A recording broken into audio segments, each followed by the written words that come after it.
के अंदर जो है उन्होंने पूरी कोशिश की। इवन उन्होंने हमारे जो ओवरसीज हैं, आपके थ्रू में बहुत सारे ओवरसीज जो हैं, उनसे दस्तबदस्ता अर्ज करना चाहती हूँ, जो एक वन साइडेड उस आदमी की, आई डोंट नो किस उसके ऊपर उनको वो उनका फैन क्लब जो है वो खत्म ही नहीं होता, और वो उस शख्स की असलियत जो है इन तक नहीं पहुंच पाती।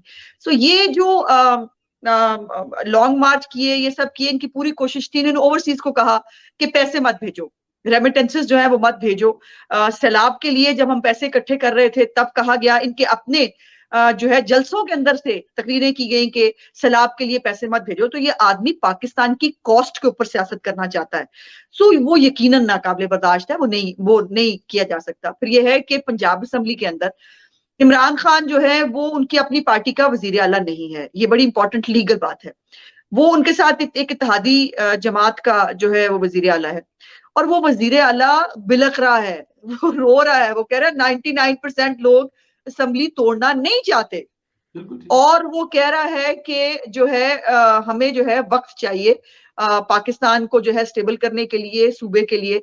लेकिन इमरान खान साहब अकेले वो बजिद हैं कि पाकिस्तान जो है वो जाए भाड़ में, खुदा ना खास्ता, उसको इलेक्शन चाहिए। मईशत जो है उसका बेड़ा गर्क हो जाए, उसको इलेक्शन चाहिए।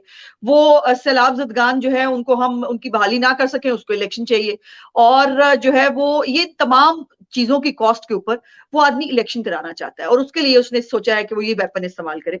सो हमें क्या करना चाहिए एज ऑपोजिशन? हमारा ये फर्ज है, जैसे आइन में ये इख्तियार दिया गया है वजीर आला को, लेकिन बहुत सारे कानूनी फैसले संजीदा साहब मौजूद हैं इस हवाले से आला अदलिया के, जिसके अंदर उन्होंने कहा कि बहुत लीगल और वाजिब रीजन होनी चाहिए। पंजाब कोई असेंबली जो है वो तोड़ना मजाक नहीं होता, ये 12 करोड़ का सूबा है, और कोई जस्टिफिकेशन, कोई लीगल रीजन जो है वो परवेज इलाही के पास नहीं है। और वो खुद कहते हैं कि लोग जो एमपीएस हैं वो असेंबली नहीं तोड़ना चाहते, तो फिर उसको असेंबली तोड़ने से हमें रोकना हमारे पास आईनी इख्तियार है। और हमारा आईनी इख्तियार ये कहता है कि अगर वजीर आला जो है उसको असेंबली तोड़ने से रोकने के लिए हम अदम एतमाद जो है वो ला सकते हैं। और उसके साथ साथ गवर्नर साहब ने जो एडवाइस भेजी है वो डबल है। वो डबल इस हवाले से है कि जब ये तमाम बातें आ रही हैं, परवेज इलाही जो एज चीफ मिनिस्टर खुद कह रहा है कि एतमाद का वोट जो है 99% एमपीएस वो जो है वो असेंबली तोड़ना नहीं चाहते, वो खुद कह रहा है मुझे काम करने की इजाजत दें, मैं काम करना चाहता हूँ। तो फिर जाहिर है एतमाद का वोट वो खो चुके हैं। बहुत सारे उनके वुजरा जो है उनके साथ उनके लड़ाई झगड़े हो रहे हैं, कुछ ने जो है वो काबीना से इस्तीफे दिए हैं। तो इन तमाम बातों के बाद चूंकि बहुत नेक टू नेक है, जैसे आपने बताया कि एक दो वोटों के भी आगे पीछे होने से बहुत सारे मसाइल होंगे, तो गवर्नर साहब ने जो डायरेक्शन भेजी है उसके ऊपर परवेज इलाही साहब को अपने 186 बंदे कल शाम 4 बजे पूरे करने हैं। और अगर वो नहीं करते तो बड़ा क्लियरली जो हमारा जो रूल्स हैं पंजाब असेंबली के, उसका रूल 22 जो है उसकी झैली शिक 7 है, जो कहती है कि जिसके अंदर उन्होंने कहा कि गवर्नर जो है वो डेट और टाइम भी जो है वो लिख के बताएगा, और वो एक नोट जारी करेगा कि उसको वो एतमाद का वोट ले। और अगर आगे लिखा गया है अगर ये नहीं लेते, तो अगर टाइम पे अपने नहीं लेते, तो फिर उसके बाद जो है वो ये समझा जाएगा कि उनके पास अक्सरियत नहीं है और उनकी हुकूमत खत्म हो जाएगी। सो कल 4 बजे अगर परवेज इलाही साहब जो है वो अपना जो है वो अपनी साबित नहीं करते एतमाद का वोट, तो उनकी हुकूमत खत्म हो जाएगी। इनको ये हमें बातें कर रहे हैं वो जी भाग गए फलाना, कौन भाग गया? तुम अपने 186 बंदे साबित करो, उसके बाद तोड़ दो असेंबली, हम तुम्हारा मैदान में मुकाबला करेंगे। लेकिन 186 बंदे तुम्हारे पास अगर नहीं है तो तुम वजीर आला ही नहीं हो। जब तुम वजीर आला नहीं हो तो तुम्हारे पास असेंबली तोड़ने का इख्तियार नहीं है।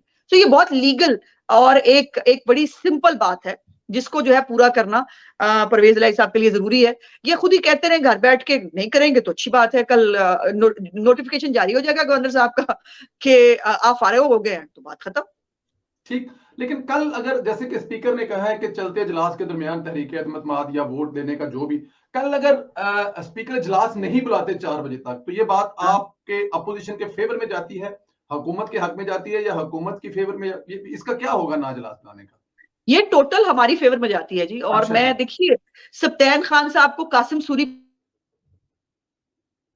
वो जो है वो गैर आईनी काम करना चाहते हैं, जब बहुत क्लियरली एक गवर्नर का इख्तियार है जो उन्होंने इस्तेमाल किया है उसको सिर्फ जो है वो खुद घर बैठकर ये नहीं वो कर सकते। इसमें भी 2 लीगल पोजीशंस हैं जो मैं आपको बताना चाहती हूँ ताकि आम आदमी को समझ में आए।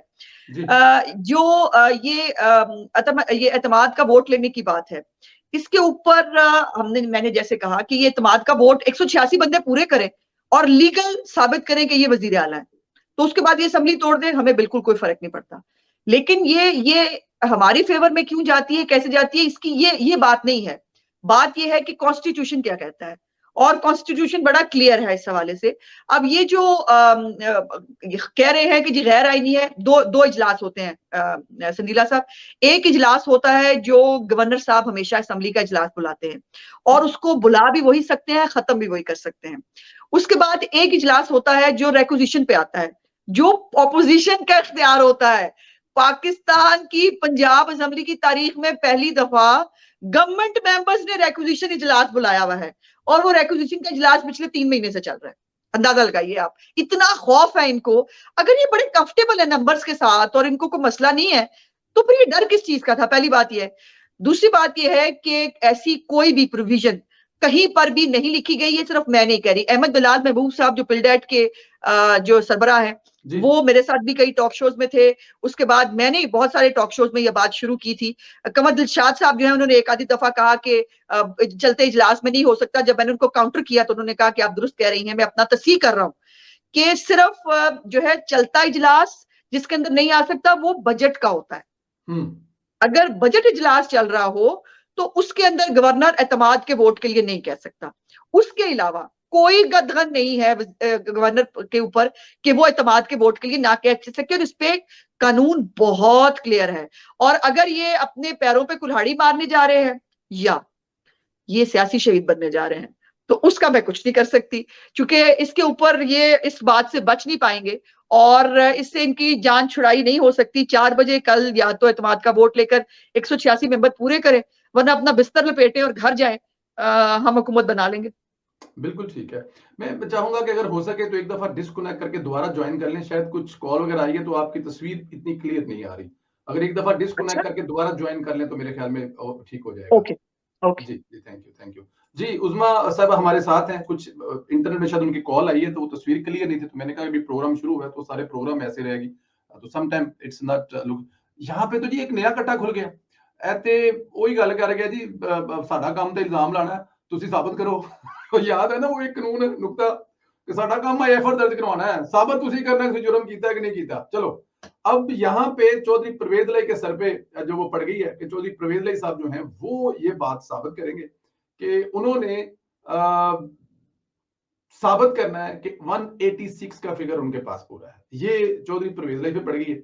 और यहाँ पे जो मैंने दोबारा ये सवाल उनसे पूछा उज़मा साहिबा से कि अगर इजलास नहीं बुलाया जाता तो ये किन की फेवर में जाएगा, तो उन्होंने ये भी फरमाया कि ये जी अभी बेटर है ma'am, thank you very much. अच्छा मैम, इससे जरा आगे चले तो राणा सनाउल्लाह साहब ने बड़ी सख्त बात की कि कल गवर्नर की हिदायत पर अगर परवेज लाई एतमाद का वोट नहीं लेते तो वजीर आला नहीं रहेंगे। वो आप भी कह रही हैं, लेकिन राणा साहब ने कहा इनका ऑफिस भी सीज कर दिया जाएगा। क्या कुछ इस किस्म का होने जा रहा है? करना पड़ेगा ना, हमारे पास ऑप्शन क्या है? अगर एक वजीर आला जो है वो जो है अपना मेजोरिटी साबित नहीं कर सकता और वह कानूनी तौर पर वजीर आला नहीं है, तो फिर उसको क्या ये पिकनिक पार्टी या मीना बाजार तो है नहीं कि जहां पे उनको घूमने फिरने की इजाजत दी जाए। ये आईनी ओहदे होते हैं और आईनी रिक्वायरमेंट्स के साथ ही आगे चल सकते हैं। इसके अंदर कोई इफ एंड बट्स नहीं होते।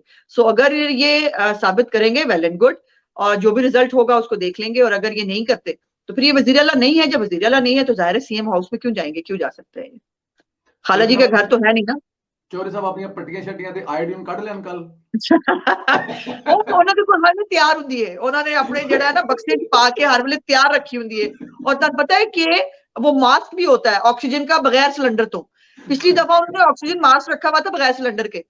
तो वैसे मतलब कमाल नौटंकी की अखीर है जो हो रही है। सो मजा आएगा, लेट्स सी कल क्या होता है। अच्छा वैसे कैसी बात है कि एक की आयोडीन पे लगी बाजू के साथ वो हुकूमत ले गए और दूसरा जो टांग पे बांध कर पट्टियां हुकूमत तोड़ना चाहता है। मतलब बात पट्टियों पे चल रही है, किसी की टांग पे और किसी के हाथ पर है।